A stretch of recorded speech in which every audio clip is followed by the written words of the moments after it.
Lístky v prodeji na Ticketportal.sk. Lady, you know the rules. Follow it all time and also follow all my instruction. If you want to touch glass, do that right now. Step back to your corner. Best of luck for both of you.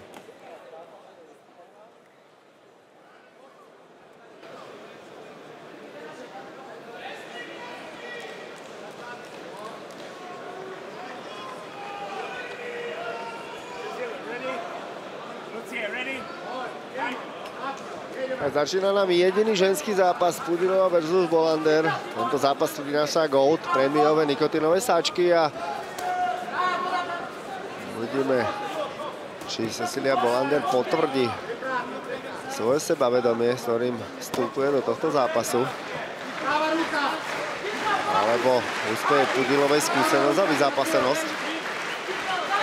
Sedminásobná mistryně juda své země, která se rozešla s svazem juda v velmi špatné kondici. Chtěla startovat na olympijských hrách v roce 2004, tedy letos, ale vlastně judistický svaz ji vyloučil, za to se připravovala mimo judistickou reprezentaci a judo nemá rádo MMA. Což je trošku skandál, ale to si pojďme říkat někde jinde.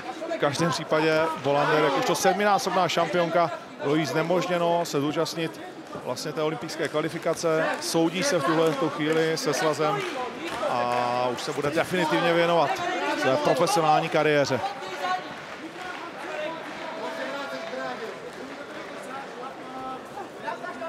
Zatím zajímavá přestřelka v postoji, Pudilová se tam dobře potápí po ty údery Cecilie. Oho, teď Pudilová trefila krásnou zadní. Rychlost jejich rukou otevřela Bolander kořen nosu.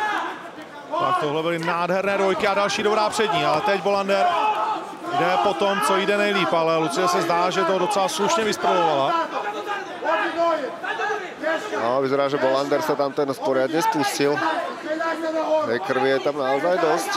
Takže Pudilova to tam trafila naozaj veľmi dobre. No a první problémy v ráji pro Cecilii. Tohle nezná. Další dobrá pravá a ještě levá k tomu.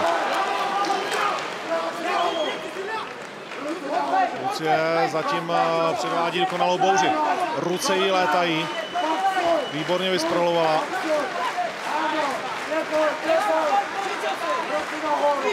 Další Lucie. Silent Killer Sabová ji sleduje z prvních řad. A znovu Pudilová došla s dobrým levým hákem.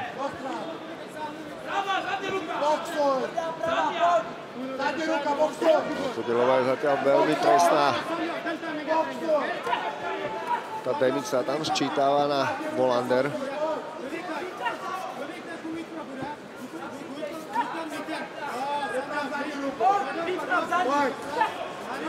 Přední ruka odvádí pro Lucii strašnou spoustu práce. A teď i ta zadní, Bolander si tam naběhla. Tak ten boxing je úplně na jiné úrovni u Pudilové. A to přivítání pro Bolander do světa velkých turnajů a velkých zápasů je zatím hodně bolestivé a krvavé. No, uvidíme, ako sa s tým Bolander vyrovná, pretože zatiaľ bola zvyknutá iba vyhrávať, viac menej dominovala v tých zápasoch, teraz je v opačnej situácii a to ukáže jej vnútornú silu, nejaké srdce a či dokáže zareagovať na to nejakou zmenou, ktorá by priniesla obrat. Otázka, jestli v sobě něco má, protože samozřejmě má v sobě tvrdý levý, který Pudilová inkasovala a vrávorala k pletivu a pouští se do tvrdé bitky. To je prostě ženské MMA, tak jak ho známe v té nejvyšší kvalitě. Tak tuto absentovalo akékoľvek taktizovanie. To bola čistá prestrelka. To máme ešte minútu pred sebou. To je neskutečné kolo. Ten nádherný zápas. Znovu Bolander se jednou tvrdou ranou, jak je podsaditá, tak ta levá v háčku byla úplně dost na to, aby si Lucka bezmála sedla na zadek, ale zvládla i ona těžkou krizovou chvíli.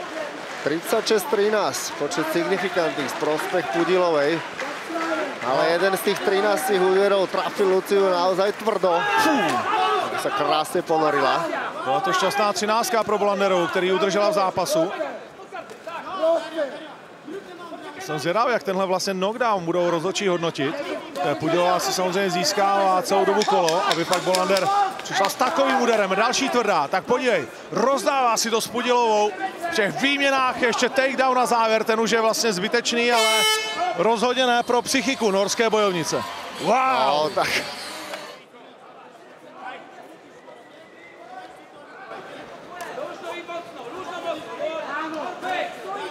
Bolander rozhodně nesložila zbraň.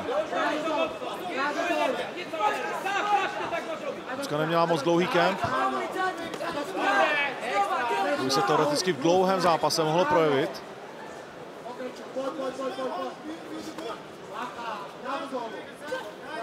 Ale myslím, že jejímu stylu maximálně vyhovuje to, že se moc nic neodehrává na pletivu. Ty ruce jí pořád lítají hodně rychle. Co teď? Singlek. Uvidíme, či sa Bolander podarí dostať Luciu na zem.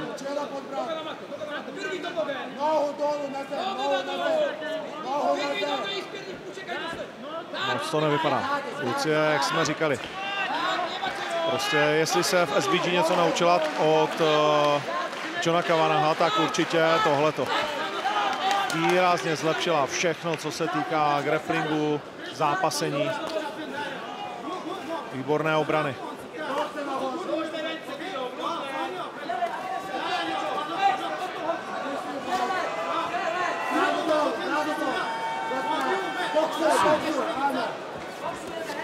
Ale pozor, Bolander znovu natrefoval.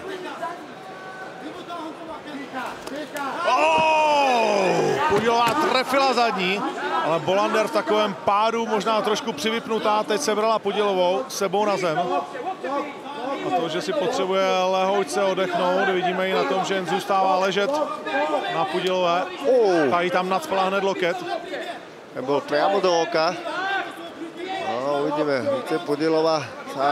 Ďalší krátky, keď pekne pracuje z tej spodnej pozície.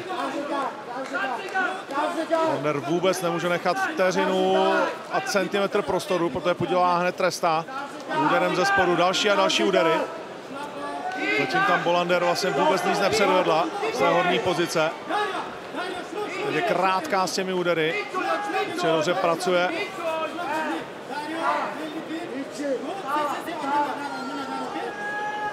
Co teď? Zajímavý moment. Se Pudilová vrací, pozor, nabídla záda. Musí se dostat pryč od té ruky, protočit se, tak ať vidí na svou soupeřku. Ale teď v plném mountu. Teraz môže Lucia pracovať na tom pletive, uvidíme, sa jej to podarí. Snaží sa nohami zachytiť telo Bolander, ale tá sa vytiahla čo najviac nad jej hlavu, aby si to ustrážila. No, tu môžeme čakať ten setup na ten armbar. V tejto pozície uvidíme, či sa k tomu Bolander dostane. Teraz tie vystreté ruky, to je nebezpečné. Tam si musí Lucia dávať na to pozor. Ale Bolander mala tie nohy prekrížené, takže bolo by ťažko to tam vyberať. A pekne vymostovala Bolander, ale teraz si musí Lucia dávať pozor na z tejto pozície. Aby neprišiel ten armbar, ale už sme opäť v postoji. Tak, to je zápas. Mimochodem, jakmile dala Bolander před vlastně hlavu Lucie tu nohu, tak jsem si říkal, že to je špatná volba, že ji přesně Lucie dokáže přetočit.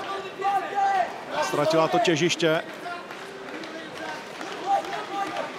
Neuvěřitelné, diváci roztleskávají, obě děvčata. Strhnou je ten zápas.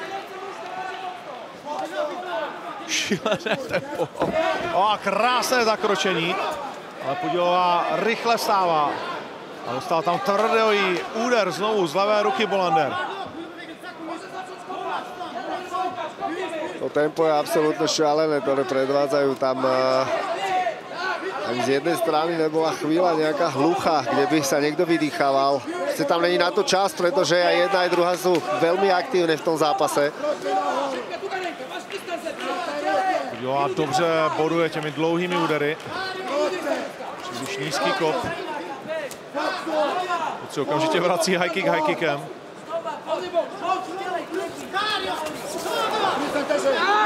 30 vteřin před koncem, další dobrá série. Bolander. 59-28, signifikantné údery, pekné zakročenie od Bolandera, ale Pudilová to prečítala. Pudilová dělá závěr kola, což je pro ní důležité, protože to je tak trošku kohokoliv kola. Pudilová si ještě získala pár dobrých úderů, včetně toho posledního, no. Eldari tam dodával víru.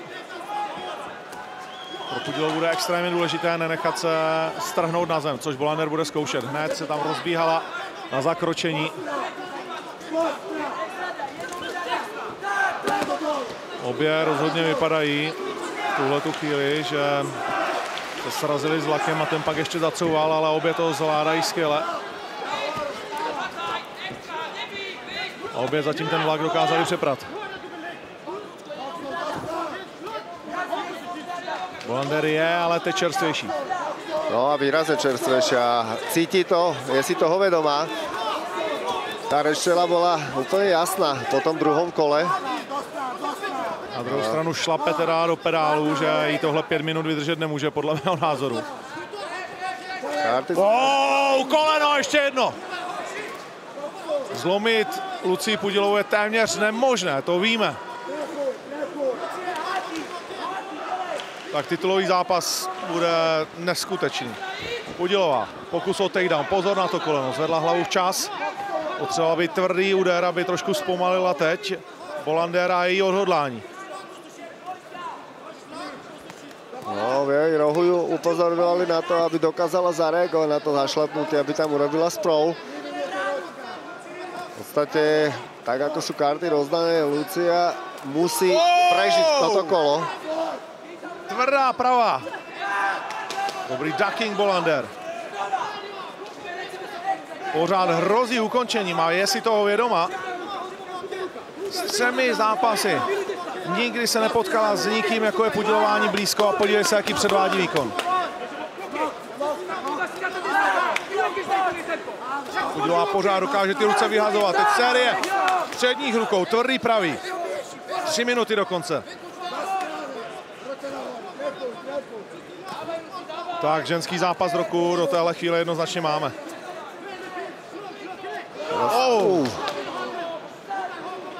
Teraz som sa pozrel, že máme dokonca ešte 3 minúty. Človeku sa aj nechce veriť, že toto všetko sa odohralo iba za 2 minúty. Ne, tak kdyby bojovali celý večer.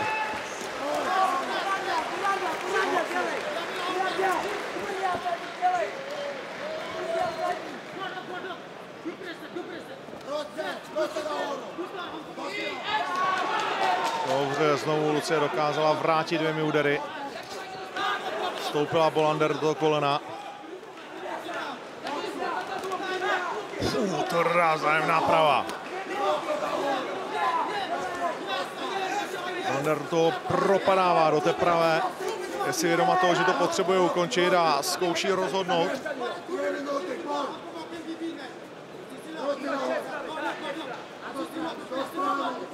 Neupíme sa do posledných 2 minút, ale v tomto zápase sa za 2 minúty môže toho udiať naozaj veľmi veľa.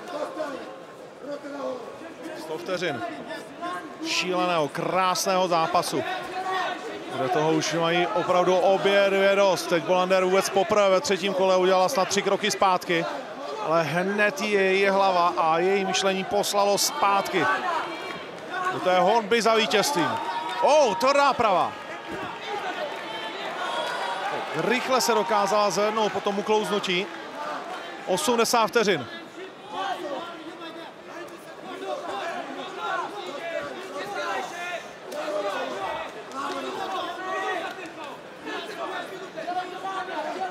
Tak málo takových zápasů na světě skutečně proběhne. Teď to zakročení Bolander je napůl úspěšné. Lucka hodila ty nohy ještě dostatečně dozadu, nebo se nakonec nechá přelézt. Ne, vypadá to, že to zvládne Bolander zkouší ještě změnit směr toho dlouhého takedownu. Už toho má sama dost. Z nosu jí, jakmile začne samozřejmě tady rvát na zemi, teče daleko víc té krve, než když je ten zápas postojí.